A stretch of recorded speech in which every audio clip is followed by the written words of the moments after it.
Hello everyone, welcome to एमगेट। आज के इस सेशन में इंस्ट्रूमेंटेशन 1 से पहला subject sensor and transducer start करने जा रहे हैं। स्टार्ट करने से पहले आपको सेंसर एंड ट्रांसड्यूसर के बारे में थोड़ी नॉलेज ले लेते हैं कि इसका वेटेज क्या है, क्वेश्चंस कैसे फ्रेम होते हैं इस पर। तो पिछले प्रीवियस ईयर जो भी गेट पेपर्स आपने देखा होगा तो आपको इसके वेटेज के बारे में पता चलेगा, जो कि 8 से 10 मार्क्स है। और कोर सब्जेक्ट होने के साथ साथ इसके ऊपर अच्छे से क्वेश्चन भी फ्रेम होते हैं। अदर जो सब्जेक्ट है ब्रांच के, जैसे नेटवर्क हुआ, analogue electronics, digital electronics, measurement, इन सभी में जो भी क्वेश्चन फ्रेम हो रहे हैं, मैक्सिमम क्वेश्चंस में सेंसर का यूज़ करके क्वेश्चन बनाए जाते हैं, जो कि ट्रिकी बन जाते हैं उस समय। तो सेंसर को अच्छे से डील करेंगे अपन विथ इसके क्वेश्चंस जो भी मेजरमेंट में यूज़ हो रहे हैं या नेटवर्क में यूज़ हो रहे हैं। जैसे सेंसर के बारे में नॉलेज लेते हैं। सेंसर क्या है? सेंसर एक डिवाइस है जो कि फिजिकल एनवायरनमेंट में जो भी चेंज हो रहे हैं उनको डिटेक्ट करता है और इलेक्ट्रॉनिक डिवाइस को सेंड करता है। और ट्रांसड्यूसर एक डिवाइस है जो सेंसर से सिग्नल जो रिसीव हो रहे हैं वो जनरली इलेक्ट्रिकल फॉर्म में नहीं होते, तो इलेक्ट्रिकल फॉर्म में कन्वर्ट उनको करता है, एक एनर्जी फॉर्म से दूसरे एनर्जी फॉर्म में उनको कन्वर्ट करता है। तो अब इसके सिलेबस को डिस्कस करते हैं थोड़ा। तो सिलेबस के अंदर सबसे पहला टॉपिक कैरेक्टरिस्टिक्स में स्टैटिक कैरेक्टरिस्टिक्स, डायनेमिक कैरेक्टरिस्टिक्स, फिर उसके बाद में basics of sensor and transducer. Basics के अंदर टाइप्स ऑफ ट्रांसड्यूसर डिस्कस करेंगे, किस किस कैटेगरी पर उनको कैटेगराइज किया गया है, एंड सिलेक्शन प्रोसेस क्या है ट्रांसड्यूसर की।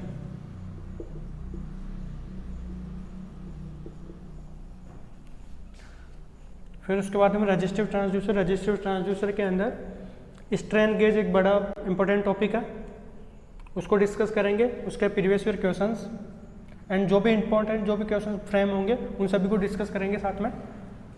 उसके बाद में इंडक्टिव ट्रांसड्यूसर, एलवीडीटी, एलवीडीटी के बाद में इसके सिग्नल कंडीशनिंग सर्किट,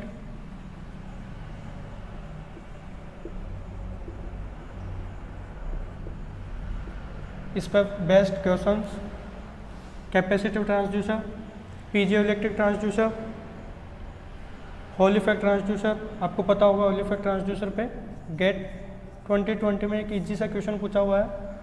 तो कई बार ऐसे एक नंबर में इजी से क्वेश्चन पूछ लिए जाते हैं, तो आपको रेडी रहना पड़ेगा सभी क्वेश्चंस के लिए, टफ क्वेश्चन के लिए भी और इजी क्वेश्चंस के लिए भी। उसके बाद में टेम्परेचर मेजरमेंट में RTD, thermistor, thermocouple, high temperature measurement. फिर है प्रेशर मेजरमेंट के अंदर vacuum pressure measurement, medium pressure, high pressure, इन सभी को विद अच्छे क्वेश्चंस के साथ डील करने वाले हैं अपन।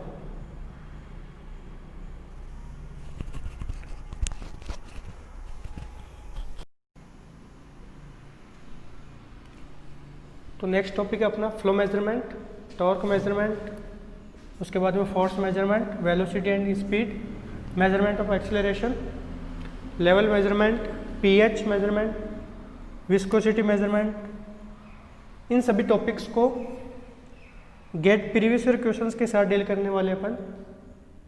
तो एक अच्छे से नोटबुक बना लेना और नोट्स बनाते रहना साथ में। तो अभी स्टार्ट करते हैं चैप्टर 1। हेडिंग डाली होगा उसमें classification of instruments. Classification of instrument जैसे 4 टाइप के इंस्ट्रूमेंट हैं। पहला है active and passive instruments. Active instruments क्या होता है? एक्टिव इंस्ट्रूमेंट्स में जैसे किसी इंस्ट्रूमेंट में कोई एक कंपोनेंट ऐसा होगा जिसको वर्क करने के लिए एक्सटर्नल पावर की रिक्वायरमेंट होगी। यदि किसी कंपोनेंट को एक्सटर्नल पावर की रिक्वायरमेंट है वर्क करने के लिए, तो वो एक्टिव इंस्ट्रूमेंट की कैटेगरी में आएगा। एग्जाम्पल के लिए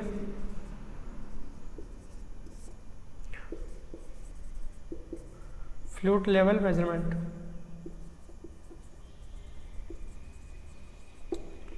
जैसे ये कोई चैम्बर है या टैंक का, ये फ्लूइड है या एक फ्लोट होगा, वो कनेक्टेड होगा एक नॉब से और पोटेंशियोमीटर से। अब पोटेंशियोमीटर को वर्क करने के लिए एक्सटर्नल पावर सप्लाई की रिक्वायरमेंट है,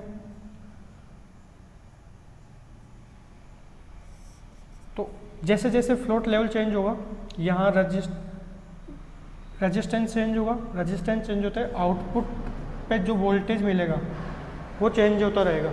मतलब कि level measurement external power source पे डिपेंड कर रहा है, तो ये एक एक्टिव इंस्ट्रूमेंट्स की कैटेगरी में है। नेक्स्ट है पैसिव इंस्ट्रूमेंट।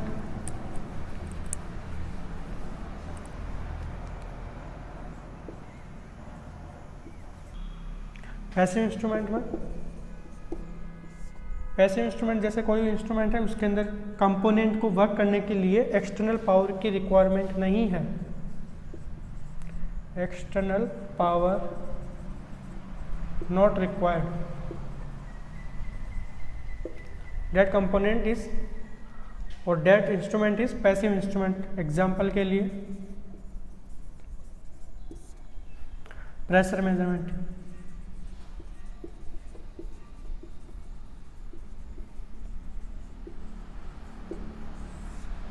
जैसे कोई चैम्बर है, थोड़ा बड़ा कर देते हैं इसको।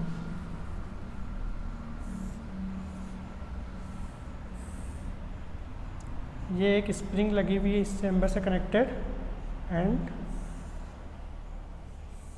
ये है एक पिस्टन।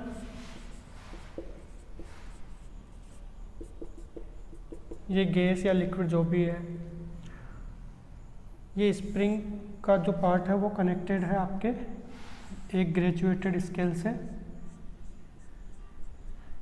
तो जैसे भी इसमें प्रेशर जो चेंज होगा या स्प्रिंग की लोकेशन में जो भी मूवमेंट होगा उसके अकॉर्डिंग ये प्रेशर मेजरमेंट अपने को करके देगा। मीन्स कोई एक्सटर्नल पावर की रिक्वायरमेंट नहीं है, इसलिए ये पैसिव इंस्ट्रूमेंट है। नेक्स्ट जो है आपका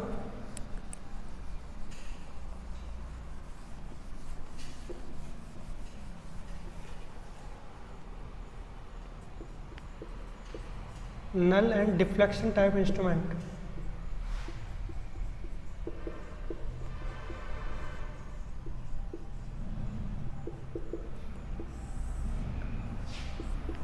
नल टाइप इंस्ट्रूमेंट मीन्स ऐसा इंस्ट्रूमेंट जिसमें बैलेंस सप्लाई यूज में ली जा रही हो,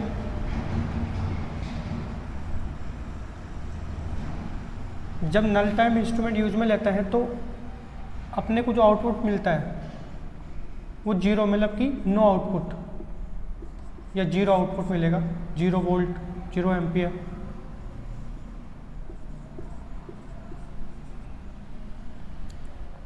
सेकेंड है डिफ्लेक्शन टाइप।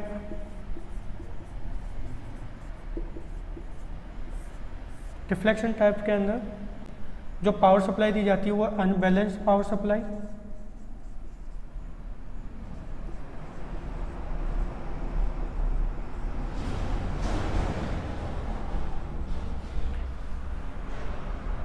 इसके अंदर आपको कुछ ना कुछ आउटपुट मिलेगा। बेस्ट एग्जांपल है इसके लिए व्हीटस्टोन ब्रिज, नाम सुना होगा आपने।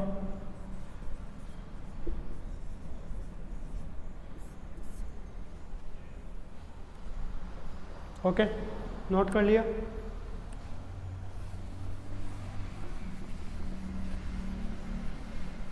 नेक्स्ट है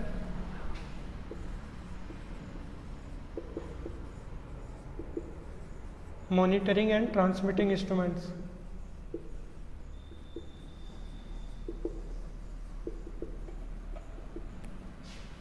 monitoring instrument means monitoring instruments में, जैसे मॉनिटरिंग इंस्ट्रूमेंट में एक्चुअली क्या करते हैं, we can only read.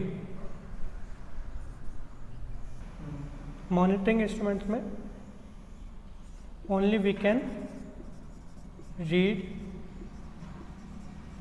Readings. जैसे मरकरी में थर्मोमीटर जो होता है,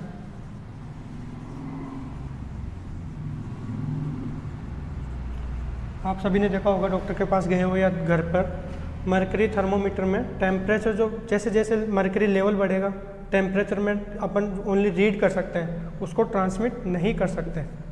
तो इस प्रकार के जो इंस्ट्रूमेंट्स हैं वो होते हैं मॉनिटरिंग इंस्ट्रूमेंट्स। फिर है ट्रांसमिटिंग इंस्ट्रूमेंट्स। ट्रांसमिटिंग इंस्ट्रूमेंट्स में मेज़र करने के साथ साथ उसको ट्रांसमिट भी किया जाता है।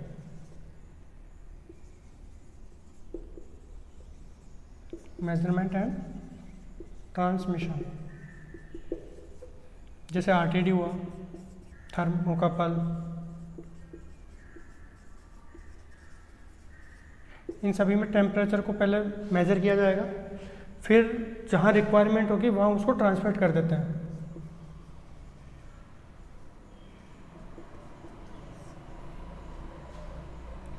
नेक्स्ट है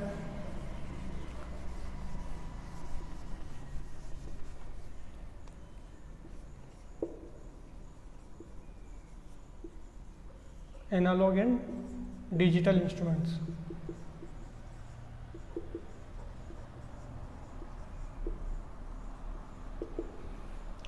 एनालॉग इंस्ट्रूमेंट्स के अंदर जो आउटपुट जो होगा वो वेरी करेगा कंटिन्यूसली फॉर्म में, या फिर रीड कर सकते हैं अपन कंटिन्यूस फॉर्म में। इसके अंदर पॉइंटर की जो पोजीशंस होगी, पॉइंटर हैव मैनी पोजीशंस। जैसे ये ग्रेजुएटेड स्केल है तो पॉइंटर यहाँ यहाँ यहाँ यहाँ, इसकी बहुत सारी पोजीशंस होगी। ऐसे इंस्ट्रूमेंट्स को कहेंगे एनालॉग इंस्ट्रूमेंट्स। नेक्स्ट है डिजिटल।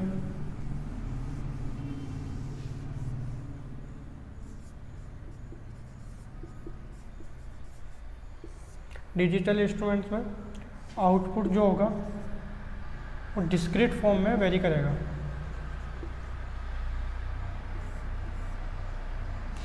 आउटपुट डिस्क्रीट फॉर्म में वेरी करेगा और कुछ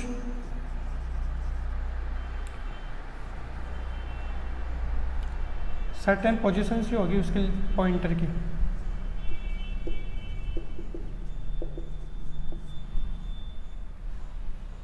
तो ये हो गया आपका क्लासिफिकेशंस ऑफ इंस्ट्रूमेंट्स।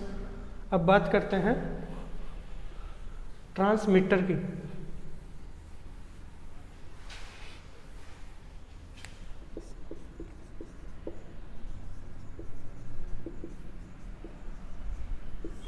ट्रांसमीटर क्या करता है कि जैसे कोई भी सिग्नल हो, जैसे सेंसर से जो सिग्नल आया या फिर ट्रांसड्यूसर से जो सिग्नल आया, जनरली जो सिग्नल्स होते हैं इलेक्ट्रिकल फॉर्म में, न्यूमेटिक,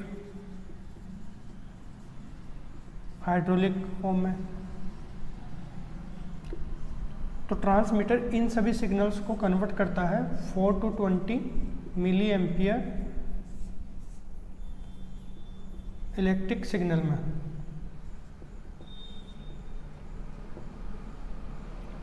अब जनरली बात की जाती है कि 4 to 20 milliampere electric signal ही क्यों यूज़ में लेता है इंडस्ट्री में, वोल्टेज सिग्नल को क्यों नहीं ट्रांसमिट किया जाता। तो वोल्टेज सिग्नल को ट्रांसमिट करने के पीछे दो मेन रीज़न जो है कि यदि वोल्टेज सिग्नल को ट्रांसमिट करेंगे, यदि अपन वोल्टेज सिग्नल को ट्रांसमिट करते हैं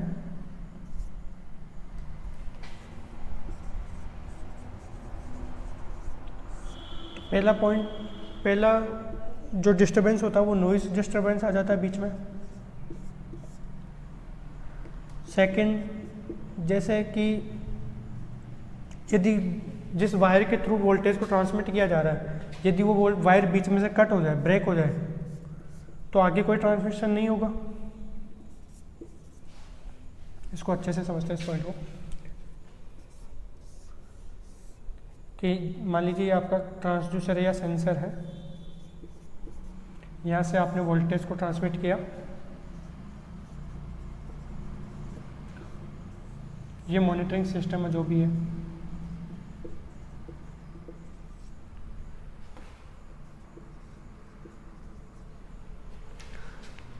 यदि मान लीजिए 0 वोल्ट यहाँ सेंसर के आउटपुट है, 0 वोल्ट रीडिंग है, तो मॉनिटरिंग सिस्टम में 0 वोल्ट पास होगा। 0 वोल्ट का मतलब क्या हुआ कि यहाँ कोई आउटपुट नहीं दे रहा है, यहाँ से कोई आउटपुट नहीं आ रहा है इसके पास, पहला पॉइंट। यदि ये वायर बीच में से ब्रेक हो जाती है, ब्रेक हो जाए तो जैसे यहाँ मान लीजिए 5 वोल्ट इसका आउटपुट आ रहा था सेंसर का, लेकिन ब्रेक होने के कारण यहाँ पर तो आउटपुट 0 वोल्ट ही मिलेगा और मॉनिटरिंग सिस्टम को 0 वोल्ट ही इनपुट प्राप्त होगा। तो मॉनिटरिंग सिस्टम के लिए तो अभी भी इस 0 वोल्ट का मतलब क्या है कि सेंसर का आउटपुट 0 वोल्ट है, मीन्स सेंसर काम नहीं कर रहा है, जबकि सेंसर तो काम कर रहा था। तो इस वजह से ये 0 वोल्ट इस 0 वोल्ट में और इस 0 वोल्ट में डिफ्रेंशिएट नहीं कर पाता है यदि अपन वोल्टेज ट्रांसमिट करते हैं तो इस वजह से करंट ट्रांसमिशन इंडस्ट्री में यूज़ किया जाता है।